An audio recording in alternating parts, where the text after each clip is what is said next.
Shalom seluruh keluarga kerajaan Allah. The kingdom of God is the kingdom of love.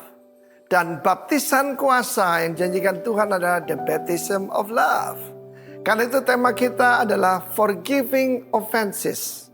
Yaitu mengampuni, yaitu ketersinggungan. Ataupun pelanggaran atau apapun. Dan kita tahu, lebih mudah mengampuni orang yang jauh. Apalagi orang yang tidak kenal terlalu mudah. Tapi orang yang dekat tidak mudah. Kita tahu bagaimana pertengkaran pertama terjadi di Taman Eden. Ada garden of pleasantness, pleasure. Dan mendadak saudara menjadi baku hantam. Dan saat itu the blaming game dimulai dari nenek moyang kita Adam. Apakah engkau makan buah yang kularang kau memakannya? Tuhan bertanya, dari mana kamu tahu kalau kamu telanjang? Perempuan itu yang kau berikan padaku. Dia salahkan dua orang. Istrinya yang belum dia kasih nama. Waktu itu namanya cuma Isya, perempuan. Belum diberi nama Khava, yang artinya life giver. Dan dia salahkan Tuhan yang memberi. Dia ini excess baggage buat aku. Dialah yang memberikan lalu ku makan. Lalu yang kedua yang kasihan adalah ular. Dia yang menipu aku. Tapi ular satu-satunya yang gentleman yang tidak nyalakan siapapun. Dan apa yang terjadi adalah saudaraku dari blaming game Kejadian pasal 4. Karena itu saya tahu bahwa son of Adam tidak ada yang baik. Kain dan Habel. Dan kita tahu bagaimana Kain itu marah kepada adiknya karena persembahannya diterima. Persembahannya tidak. Karena persembahannya tanpa darah. Without blood, there's no remission of sin. Tanpa darah tidak ada pengampunan atau pengurangan dosa. Tidak ada. Tetapi dia begitu angkuh dan dia tidak mau tanya. Dia memberikan hasil dari bumi. Padahal bumi sudah terkutuk. Bukan Adam dan keturunan dikutuk, tapi bumi. Sehingga tidak lagi mengeluarkan produksi yang baik. Kita tahu bahwa kita bisa memberkati bumi yang di sini dan bumi yang ini. Dan juga bumi keluarga kita. Dan saat itu Tuhan menegur dia, hei Kain, kenapa wajahmu muram? Tidak, karena wajahmu akan berseri-seri kalau engkau berbuat baik. Tapi kalau engkau tidak berbuat baik, dosa yaitu ada di ambang pintu. But you must have kuasa. Kamu harus rule, menguasai. Sebab kamu adalah diciptakan gambar rupa Allah. Tapi daripada dendam jadi pembunuh. Dia membunuh adiknya. Bagaimana dengan Habel? Habel juga tidak lebih baik, saudara. Karena di dalam Ibrani pasal 12 ayat 24 tercatat di sini. Dan kepada Yesus, pengantara perjanjian baru, dan kepada darah pemercikan yang berbicara lebih kuat, bahkan lebih baik, better daripada Habel. Saudaraku, darah itu bisa berbicara. Saya sebagai orang yang melayani Tuhan seringkali ada haunted house. Salah satunya ada di rumah di Surabaya. Itu dulu tempatnya Kempetai, saudara. Dan itu terjadi kekejaman di sana. Darah di Habel menuntut balas. Tapi Yesus mengatakan, Bapa ampuni mereka. Karena mereka tidak tahu yang mereka berbuat. Dia bahkan membela. Dia berdoa buat pemberontak-pemberontak. Yesaya 53 ayat 22. Saudara yang kasih Tuhan. Kita meniru Tuhan dan guru kita Yesus Kristus. Dia tidak berkata pada waktu coba disalib itu yang tercatat. Tetapi sejak dianiaya dan mulai dia dibully sejak dia kecil. Dikatakan anak haram, dihina. Dia selalu mengucapkan itu Bapa. Dia tahu dia berasal dari Bapa dan akan kembali pada Bapa. Kalau kita sebagai warga negara kerajaan, orang akan melihat kita sebagai warga negara dari the kingdom of love. Ketika ada love, grace and mercy dalam kehidupan kita. Sampai di kayu salib, dia masih berteriak. Dan saat itu saudaraku, yang memimpin penyaliban mendengar itu semua. Dia berdoa buat mereka yang menghina meludahi dia. Dan kemudian dia meletakkan topi ataupun helmet daripada JSP komandan. Dan dia berkata, sesungguhnya dia ini anak Allah. Kiranya ketika orang melihat kita mengampuni orang yang menghina kita, orang tahu. We are truly the sons of God. God bless you. Amen. Shalom. Kita jumpa di bulan Februari. Ya, ini macam-macam ya ini. Ini ada Valentine, ada ya ini pakai pink-pink ya. Oke, ada Valentine. Tapi bulan ini kita kembali kepada tema yang gereja kita seluruh rock pada bulan Februari ini kita bicara tentang forgiving offenses. Mengampuni pelanggaran, dan tadi Bapak Gembala Senior kita sudah terangkan dengan luar biasa dan kita akan lanjutkan itu. Ya, ini sebetulnya pengurangan dari sekian tahun yang lalu, tapi waktu itu the power of forgiveness. Tapi kali ini saya memberi judul a lifestyle of forgiveness. Jadi gaya hidup. Pengampunan yang tadi disampaikan oleh Bapak Gembala Senior kita itu harus menjadi gaya hidup kita. Katakan amin saudara ya. Karena kita semua ini orang yang tidak layak sebetulnya, tetapi kita terima pengampunan. Kita tidak layak tapi dijadikan layak. Maka gaya hidup mengampuni itu harusnya menjadi gaya hidup kita bersama-sama. Ya, yang siap kita akan sebentar terbang ke langit birunya Tuhan dan kita katakan amin. Siap dulu ya supaya hati kita kebuka dan kita sambil duduk nanti kita renungkan, lalu mulai kita mesti masuk dalam area pengampunan yang luar biasa. Ayat pokoknya tetap sama, cuman ini karena kecil-kecil kalau dari sini. Itu Kolose 3:13, sabarlah kamu seorang terhadap yang lain dan ampunilah seorang akan yang lain. Ini ayat pokok kita. Apabila seorang menaruh dendam terhadap yang lain, sama seperti Tuhan telah mengampuni kamu. Kamu perbuatlah juga demikian. Ayo kita aminkan ini. Amin ya. Berarti ini sebuah perintah langsung bahwa kita mesti punya gaya hidup yang sama dengan Kristus. Seperti Tuhan telah mengampuni kamu. Katakan buat diri kita sendiri, seperti Tuhan telah mengampuni aku. Batino saudara. Maka aku pun harus mampu mengampuni orang lain. Nah ini mudah-mudah berat ya, tetapi ayo kita lihat dulu perjalanan ini. Apa sih sebetulnya definisi dari mengampuni itu? Mengampuni itu menurut Merriam-Webster itu berhenti.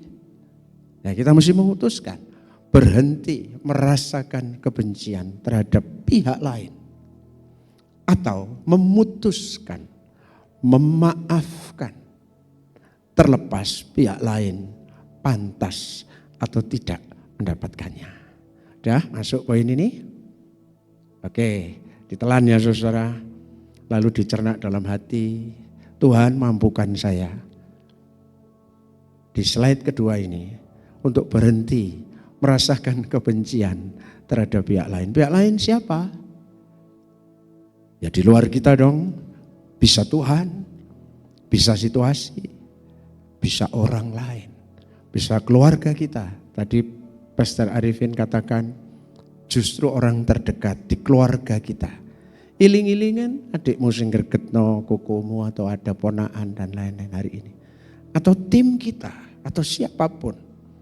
Dan kita mesti berhenti merasakan kebencian terhadap pihak lain.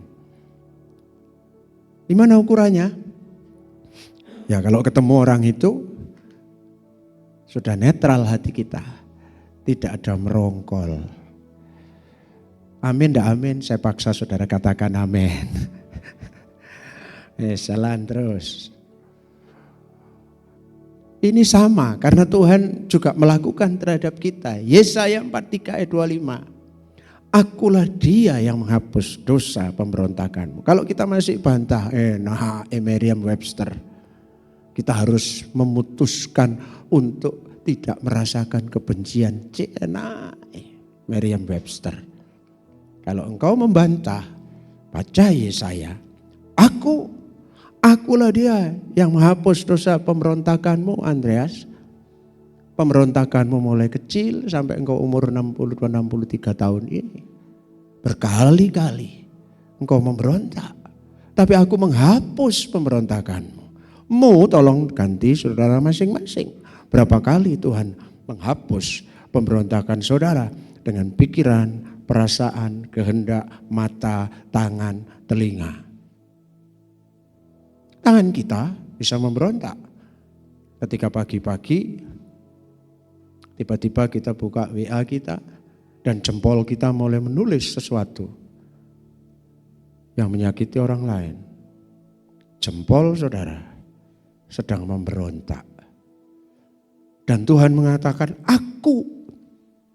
Dia yang menghapus dosa pemberontakan itu. Oleh karena siapa? Bukan karena orang lain.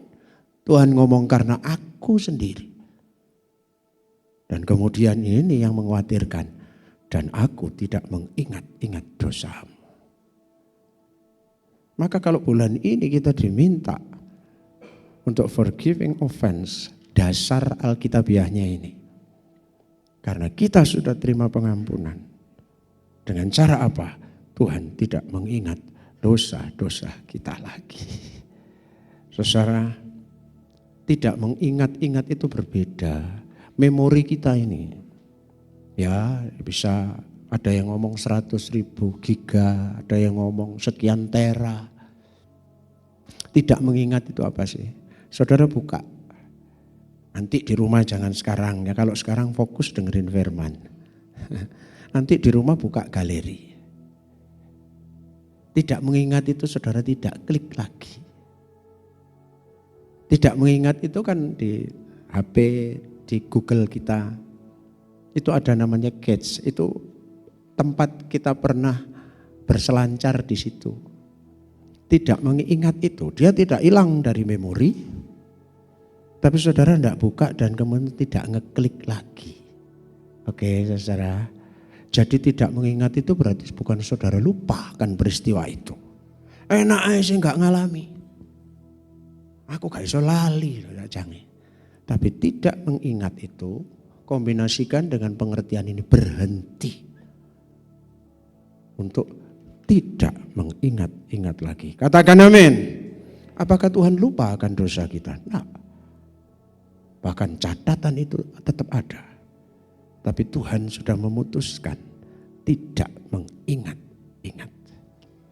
Ini sebuah pilihan. Oke. Kenapa bulan ini? Saya juga enggak tahu. Kenapa kalender kita? Ini beliau Pak Arifin tentu berdoa ketika mau menyampaikan tema sepanjang tahun. Tapi saya bersyukur kembali. Kemarin semalam ketika saya bikin PowerPoint lagi, saya ingat kok muncul lagi tema ini. Itu berarti Tuhan mau kita bertindak lebih. Lepaskan pengampunan. Yuk katakan amin. Mengapa begitu? Why? Kita harus melakukannya. Sederhana saja. Itu suatu keharusan. Katakan suatu keharusan. 2, 3. Suatu keharusan. Itu Kolose 3:13 itu forgive as the Lord. Itu sama.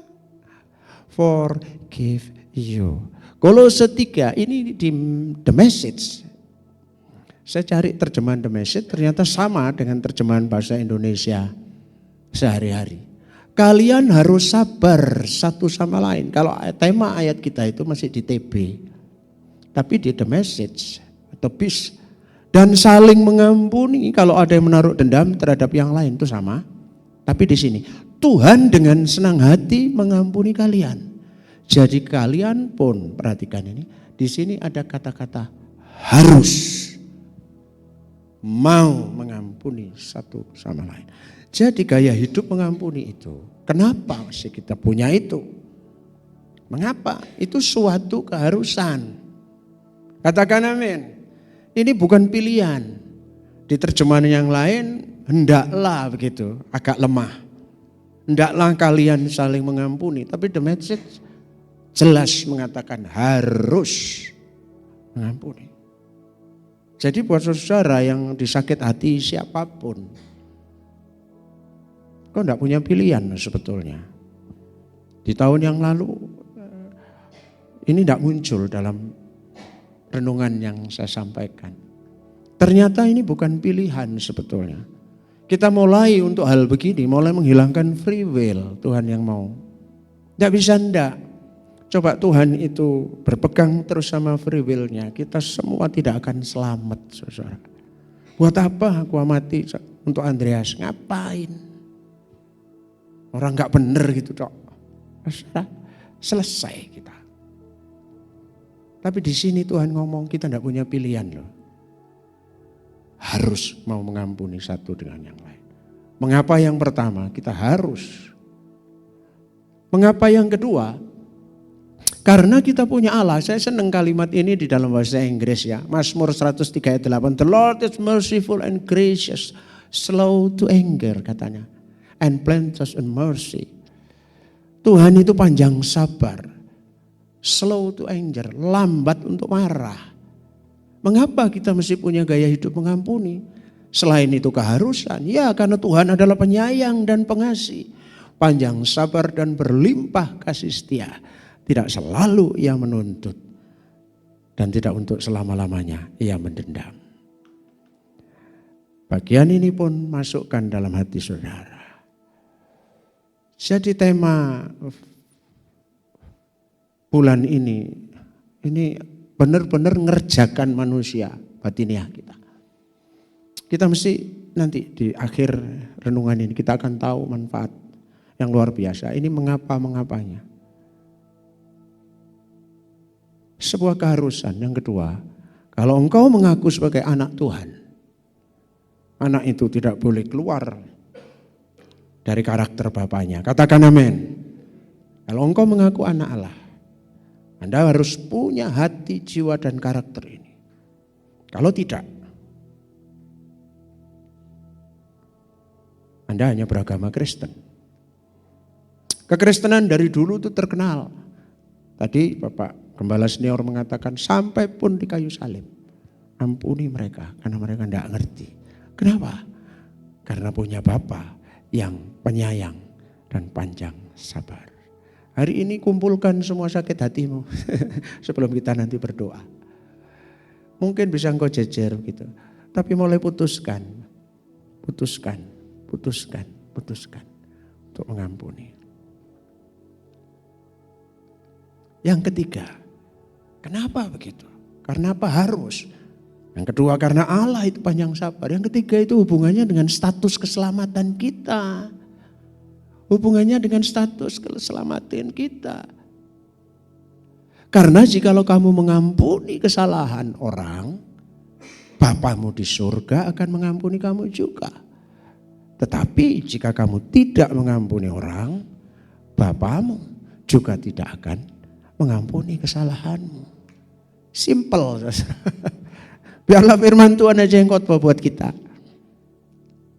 Ini ayat yang tidak perlu ditafsir. Jelas. Kalau kamu mengampuni kesalahan, Bapamu di surga mengampuni kamu. Jika tidak, Bapamu tidak akan mengampuni kesalahanmu. Terlalu besar taruhannya. Kalau kita tidak mampu mengampuni, status keselamatan kita bisa gugur loh. Artinya kita menolak korban Kristus. Ya apa ini? Jujur saudara, bulan ini ketika menyiapkan tema-tema kayak begini, ini kami kena dulu sudah. Karena terlalu banyak yang mesti harus kita mulai proses hati kita. Tapi Tuhan ngomong itu selalu gak ada pilihan. Ini sederhana sekali. Bahkan ini dasar-dasar kekristenan. Kenapa orang Kristen begitu terima Kristus, mau dibaptis, dan mulai terhisap dalam sebuah gereja lokal. Tidak nampak perubahan hidupnya, terus begitu saja. Dengan Tuhan sih deket gitu, kayaknya sih. Baca firman iya, ibadah iya, nyembah Tuhan iya dan lain. Tapi tetap aja. Hatinya keras dan tidak pernah bisa mengampuni. Jujur, Matius 6 ayat 15b. Kalau kamu tidak bisa mengampuni orang, Bapamu tidak akan mengampuni kesalahanmu. Ini serius karena Tuhan Yesus yang ngomong, Andreas hanya penyambung lidah. Ini hal ketiga, kenapa mesti harus punya gaya hidup mengampuni. Kenapa saya beri judul lifestyle, gaya hidup supaya ringan. Wong namanya gaya hidup kok. Bukan sesuatu yang akhirnya jadi natural. Bahwa mengampuni sedikit cincai jadi orang. Saya tahu dalam diri setiap orang ada karakter, ada tempered, ada temperamen. Temperamen itu bawaan, lahir. Yang merah, kuning, hijau itu. Untuk orang-orang dengan temper tertentu gampang itu. Tapi untuk orang-orang dengan temper tertentu, si melankolik misalnya susah itu. Tapi tidak apa-apa. Untuk semua temper firman ini berlaku. Katakan amin. Iya loh. Jadi jangan aku memang ya gini gak isa pisan. Aku lek sudah kecentok pisan ya wis gak isa. Gak isa aku ya awakmu kuning. Saya sering kali digitukan. Saya ini orang kuning saudara. Gampang cincai, bahkan orang salah tadi kok lali pisan aku. Tapi celakanya nyakiti orang ya gitu. Sekarang nyakiti nanti juga lupa. Nah itu loh, jadi gitu. Dianggap tidak ngerti. Makanya COVID kemarin sampai itu, saya itu zero PHK. Walaupun jujur, perusahaan itu berat. Diam-diam karyawan saya 400. Berat sebetulnya. Tapi repot. Kalau makanya saya ini tidak cocok. Saya itu ngomong ke istri saya. Aku gak cocok nih bagian ngono-ngono. Salah-salah kok neracane gak karu-karuan ini. Tidak bisa. Engkau lihat tak lereni mangan opo ini. Saya selalu berpikir kalau satu orang itu mesti bawa 3 orang kan. Saya anggap anaknya 2. Suami istri dengan 2 anak. Kalau yang ikut yang laki kan berarti ngidupi 4 orang. Saya pikir kalau 400 berarti 1.600 orang. Wow. Mangan opo deh. Ya buat orang yang tempernya kuning seperti saya gampang. Itu saya sering gampang lek awakmu. Tapi ingat. Ketika Tuhan Yesus ngomong begini. Dia ngerti enggak sih bahwa anak-anaknya itu temperamennya beda-beda? Ngerti. Tapi kenapa Tuhan tetap ngomong? Jika kamu tidak mengampuni orang, Bapamu juga tidak akan mengampuni kesalahanmu. Karena Tuhan tahu kita mesti melakukan dan Roh Kudus diberikan supaya kita mampu melakukannya. Katakan amin. Sing repot iku lek wong cedek, koko, adik, ponakan, besan. Boleh kadung jong digawa mati wis. Saya sering melayani penghabisan begitu itu. Kadang-kadang ini sudah ndak berangkat-berangkat. Sudah berapa waktu gak berangkat-berangkat. Keluarga bisi ono batinku dibisi apaan ini. Bisi ono bek menawa ada sing sik disimpen suruh nglepasno. Ketika saya begitu ya. Kok iku lho doano. Kon bisi. Apaan sing dibisiki? Lepasno pengampunan. Jangan melepas pengampunan ketika di ujung maut. Engkau wis lali mikir awakmu dhewe gak iso. Ya untung kalau kemudian itu masih. Katakan amin, saudara. Ayo pagi ini tidak terlalu heboh firman, tetapi menusuk tajam buat saudara. Kau mesti lakukan itu. Ini urusannya dengan keselamatan loh. Urusannya dengan keselamatan. Ya tadi Pak Arifin saya sampai ketawa ya. Di antara semua pelaku perbantahan gak salah, itu gak mbantah, itu mek setan tok. Ular tok sing gak nyalahno orang lain. Iya loh, saya kadang-kadang aduh. Makanya firman Tuhan di bagian lain mengatakan iblis pun percaya kepada Tuhan tapi dia tidak mau nyembah gitu loh. Tapi padahal dia itu gentleman, nah kita kadang-kadang tidak bisa. Oke saudara ya, ayo mulai udarono. Ayo benang-benang ruwet-ruwet dalam batin saudara itu. Mulai cari ujungnya. Yang berikutnya, kenapa kita mesti punya gaya hidup ini? Karena dibiarkan itu menutup akses. No access for an authorized person. Ketika saudara tidak bisa mengampuni, saudara dianggap orang berdosa. Orang yang tidak terjangkau dengan rahmat salib itu. Sehingga status Anda ada tetap dalam dosa. Dan ketika di dalam dosa, you are no access for an authorized person. Anda tidak punya akses masuk ke hadirat Tuhan. Makanya Tuhan ngomong sesungguhnya tangan Tuhan tidak kurang panjang, jangan. menyelamatkan, menolong, menjawab doa. Tidak kurang tajam mendengar telinganya. Tetapi yang merupakan pemisah yang Tuhan itu kadang-kadang seperti tidak dengar segala kejahatanmu, dan yang membuat dia menyembunyikan diri terhadap kamu sehingga tidak mendengar ialah dosa. Dosa apa? Dosa tidak mau mengampuni. Makanya kemudian Markus bicara, Tuhan ngomong, dan jika kamu berdiri untuk berdoa, datang gereja, ibadah, melayani, minta berkat, ampuni dulu. Sekiranya barang ada sesuatu dalam hatimu terhadap seseorang, jerone hati. Supaya Bapamu di surga mengampuni kesalahanmu. Supaya doa-doa tidak terhalang. Stop dulu katanya. Ketiadaan pengampunan, saudara jadi unauthorized person. Orang yang tidak punya otorisasi untuk masuk dalam hadirat Tuhan. Ingat ketika Tuhan mengatakan finish, selesai di atas kayu salib. Ketika selesai, Tuhan ampuni mereka semua karena tidak ngerti apa yang mereka lakukan. Lalu Tuhan menyerahkan nyawanya, mengampuni kita semua. Tirai bait Allah terbelah. Dan itu ditafsirkan oleh penulis Ibrani. Kita yang ada di luar tabir ini sekarang punya kasih karunia, punya akses untuk menghadap tahta kasih karunia setiap waktu. Zaman dulu itu cuma imam besar saja yang punya akses. Setahun sekali dengan resiko mati.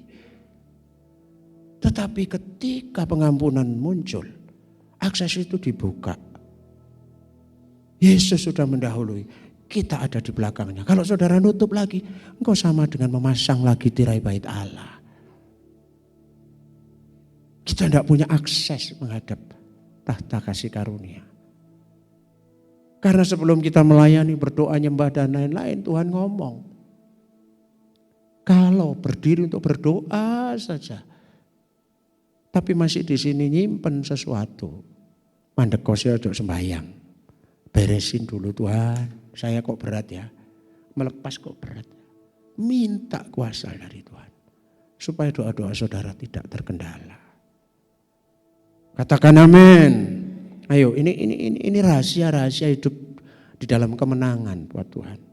Makanya langit itu kok selalu, saya kalau pas dapat tugas doa berkat seringkali saya ngomong, biarlah kita berjalan di dalam langit yang terbuka. Jadi doa-doa kita itu tidak tembus di sini, tidak nempel di sini. Dalam perjanjian lama kadang doa-doaku itu nempel langit seperti tembaga. Gak kedengaran. Makanya ada kepercayaan yang lain itu sampai nggak speaker, dibanter-banter. Oke, kenapa berikutnya? Ini. People who receive forgiveness from God must have the ability to forgive others. Orang yang sudah terima pengampunan dari Allah pasti punya kemampuan untuk mengampuni orang lain. Katakan amin. The ability to forgive itu pasti. Ya, jadi kok saya tidak sanggup ya Tuhan. Makanya itu penting kalau saudara sudah terima pengampunan, kau pasti mampu juga mengampuni orang lain. Lalu apa manfaatnya kita hidup dalam gaya pengampunan? Pertama, pemulihan relasi dengan Tuhan dan sesama. Aksesnya kebuka lagi. A personal relationship with God and others. Itu kebuka. Contoh yang konkret ya di Ayub 42. Setelah selesai prahara menimpa dirinya dan Ayub ini dihakimi oleh Sofar, Bildad, macam-macam teman-temannya itu. Lu siup. Makanya lu ditimpa kayak gini, mesti lu punya dosa, mesti lu gak kena, mesti macam-macam. Tapi setelah peristiwa itu, perhatikan ayat yang indah ini. Lalu Tuhan memulihkan keadaan Ayub setelah ia meminta doa untuk sahabat-sahabatnya. Artinya apa? Ayub memberikan pengampunan kepada sahabat-sahabatnya. Satu, lalu Tuhan memulihkan keadaan Ayub. Relasi dengan Tuhan kembali terjalin.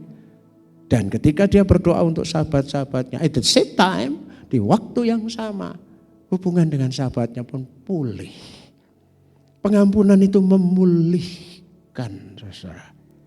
Hubungan dengan Tuhan terlebih dahulu. Tapi pada saat yang sama, memulihkan hubungan dengan orang lain. Lembut lagi, enak lagi. Dan Tuhan memberikan kepada Ayub akhirnya 2 kali lipat dari segala kepunyaannya dahulu, kecuali istrinya. Ya kan? Semuanya jadi 2 kali lipat. Bojone pancet, saudara. Artinya apa? Dia pun mengalami pemulihan dengan istrinya. Yang di pasal-pasal awal. Kok seperti perempuan gila nyuruh aku mengkhianati dan menyangkal Tuhan. Karena istrinya ngomong, yup kamu itu sudahlah percuma nyembah doa, bayar perpuluhan, kolektor melayani Tuhan. Buktinya kamu uripmu malah gak karuan begini. Masih terus kau nyembah Tuhan. Ayub agak setengah menghardik, dia ngomong, perempuan gila. Tapi pada akhirnya ketika pengampunan diberikan, keadaan Ayub pulih. Hubungannya dengan Tuhan pulih. Hubungan dengan semua pulih. Harta benda anak-anaknya diberi lagi 2 kali lipat. Cantik-cantik. Yemima, Karen, Hapuk dan macam-macam itu ya namanya. Oh. Dan istrinya tetap yang itu. Artinya hubungannya pulih kembali. The new wine from God turun lagi atas hidup mereka. Jadi gaya hidup pengampun itu memulihkan hubungan dengan Tuhan dan sesama. Yang kedua, itu memulihkan jiwa kita sendiri ini loh. Forgiveness heal. Mazmur 32 ini saya terjemahkan dari NIV ya, New International Version. Berbahagialah orang yang diampuni pelanggarannya, yang ditutupi dosa-dosanya. Ditambah lagi, berbahagialah orang yang dosanya tidak diperhitungkan Tuhan terhadap dia. Longgar. Begitu kita melepas pengampunan dan diampuni. Pengampunan, gaya hidup pengampunan memulihkan jiwa. Jiwa itu bisa kemudian lenyap. Saya masih pakai contoh Ayub ya. Dulu itu begini, Ayub itu keadaannya. Sebelum dia berdoa untuk itu, masih ditimpa masalah. Karena yang kutakutkan itu yang menimpa aku. Dan yang kucemaskan itulah yang mendatangi aku. Aku tidak mendapat ketenangan, kata Ayub, dan ketentraman. Aku tidak mendapat istirahat. Tetapi kegelisahan yang timbul. Dulu kayak gitu. Begitu pengampunan terbit. Tadi kan kita udah baca. Memulihkan. Suasana ayat ini kan beda. Lalu Tuhan memulihkan keadaan Ayub. Kan gitu ya. Kalau kita baca ayat ini aja sudah langsung terasa plongnya bukan. Jiwanya pun terjadi sebuah pemulihan. Lewis Melder mengatakan begini. To forgive is to set a prisoner free and discover that the prisoner was you. Memaafkan berarti membebaskan seorang tahanan. Dan menemukan bahwa tahanan itu adalah kita sendiri. Jadi sebetulnya memaafkan itu sedang membebaskan tawanan. Dan prisonernya itu kita. Kalau saudara sedang menaruh dendam pada orang, itu yang tertawan bukan orang itu sebetulnya. Rasa no kontak benci. Loh enggak, yang tertawan itu kita. Jiwa kita yang merana itu. Bukan orang yang kita benci. Dek gak kroso enak-enak makan sate, makan gulai. Apalagi kalau dia tambah cantik, tambah cakep, tambah diberkati, tambah loro hati saudara. Kok tambah eksis ya.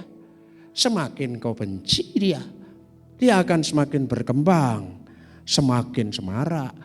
Story IG-nya semakin menarik-menarik, sebentar di Turki, sebentar di Alaska, sebentar di mana. Mana tahan. Itu sudah pernah terjadi. Ketika Daud tidak mau kemudian terima peti perjanjian, marah karena baru dibunuh anak buahnya itu. Udah taruh di rumah Abinadab saja. Jarno wis dhek kok sing kena masalah. Ternyata 3 bulan di sana dia diberkati tambahan. Ketika motivasinya Daud itu wis iku Jarno wong iku sing sik kena masalah. Lalu Daud mendengar, dhek diberkati, boyong saudara, hati-hati loh. Kalau engkau sedang memenjara orang, itu engkau memenjara dirimu sendiri. Dan sing mbok benceni kok tambah suwe tambah ketok seger ya wong iku ya. Kok tambah sehat, kok tambah diberkati, kok tambah epok. Gang dawane kok lancar. Lah awak dhewe ku ya pancet. Makanya itu saudara, memaafkan berarti membebaskan seorang tahanan. Dan menemukan nanti ternyata tahanannya itu awake dhewe. Ayo mulai hari ini kita punya gaya hidup mengampuni. Katakan amin. Pengampunan itu juga menyembuhkan secara fisik. Dia mengampuni kesalahanmu dan menyembuhkan segala penyakitmu. Makanya kalau dalam konseling itu kok waras-waras iki. Lalu konselornya mendatangi konsilinya, ditakoni sajange apa sih awakmu, lepasno pengampunan. Nah, setelah dia melepas pengampunan kok waras. Bawa ke dokter sana gak ketemu penyakitnya, bawa dokter sini gak ketemu penyakitnya. Lek wong Jawa biasanya ngono bingung nggo wong pinter disuwuk sembur dan sebagainya. Karena orang Kristen wis gak berani gitu, ya sudah masuk konseling. Dicari demek-demek enggak ada, tapi loro aja gitu. Ya itu loh. Zaman dulu itu penyakit kempro-kempro itu. Ya kolera, disentri, kudis, kadas, kurap, panu. Zaman dulu itu. Itu ya karena kebersihan. Tapi sekarang diabetes mellitus, jantung, paru-paru, kanker. Baik kanker di tubuh maupun kanker di dompet gitu ya. Itu semua sebenarnya penyakit dalam. Orang Tenglang itu ngomong itu amsyong, remek jero saudara. Ya gara-gara satu hal mungkin ya nyimpen dendam. Garai penyakit, ayo kita buang, katakan amin. Wis culno wis saudara, lepasan. Ini loh, ini ada dari Hopkins. Rumah sakit, saya bacakan dengan cepat. Ada beban fisik yang sangat besar. Ya, kata Dr. Karen Schwartz ini, kata Karen Schwartz MD, Direktur Klinik Konsultasi Orang Dewasa Gangguan Mood di Rumah Sakit Dalam Kemarahan Kronis dan dendam itu juga termasuk menempatkan Anda dalam mood fight or flight. Tukaran apa wis nyengkre ya gak direken. Yang menghasilkan banyak perubahan detak jantung, tekanan darah, respon imun menurun. Mangkel itu ngarai imunnya merosot. Hati-hati. Perubahan tersebut kemudian meningkatkan risiko depresi, penyakit jantung, diabetes dan kondisi lainnya. Pengampunan bagaimanapun menenangkan tingkat stres yang mengarah pada peningkatan kesehatan. Ini bukti medis. John Hopkins University itu punya rumah sakit. Begitu forgive. Dr. Karen Schwartz itu tiba-tiba imunnya naik. Tingkat stresnya menurun dan seterusnya. Akibatnya kita tahu kan, hati yang gembira adalah obat yang manjur kan begitu. Iya senior wis itu wis ya. Dengan mengampuni itu tiba-tiba semuanya berubah. Dan kita jadi lebih sehat, lebih enak, tidak sensitif, ngomongnya gak tanda seru terus, opo-opo gak dibanting. Grobiak gak iso ngomong wis timbangane mau diuncal-uncalno, nutup lawang buanter jedor. Piring gak melok-melok dibanting. Gelas ngudek elone wis ketek sampai pecah. Wis pokoknya ngefek semua ngefek. Masak kasinen sembarang. Itu kan efek kejiwaan ya. Arek gak melok-melok seneni kon gak ngerti apa-apa. Ngamuk ae ngono. Aduh. Itu Anda sedang masuk dalam situasi itu. Tolong mulai hari ini lepaskan pengampunan. Supaya hormon melatonin yang enak itu kemudian menguasai kita dan kita kemudian bisa sehat kembali. Jadi konklusinya pengampunan itu sebuah keharusan. Mengapa? Karena Allah itu Maha Pengampun. Yang kedua itu menegas status keselamatan kita supaya tidak hilang. Dan doa-doa tidak terkendala. Hasilnya pemulihan hubungan kita dengan Tuhan dan sesama. Teman-teman yang praise worship tolong naik. Kemudian pemulihan jiwa kita. Dan ujungnya pemulihan kesehatan fisik. Kalau tiga-tiga hasil ini jadi, berkat mengalir. Makanya saya tutup dengan ini. Joyce Meyer, forgiveness if not a willing. As a decision we make because we want to do what's right before God. As a quality decision. Pengampunan bukanlah perasaan. Itu adalah keputusan. Kadang-kadang sing garai gak iso ngampuni itu rasa. Lorone ning dodo itu tuh rasa. Itu bukan rasa, kata Joyce Meyer. Itu adalah keputusan yang kita buat. Karena kita ingin melakukan apa yang benar di hadapan Tuhan. Ini adalah keputusan yang berkualitas. Selamat memasuki bulan kasih sayang di Februari ini. Kita mulai hidup dalam gaya pengampunan. Tuhan memberkati, kita beri kemuliaan untuk Tuhan.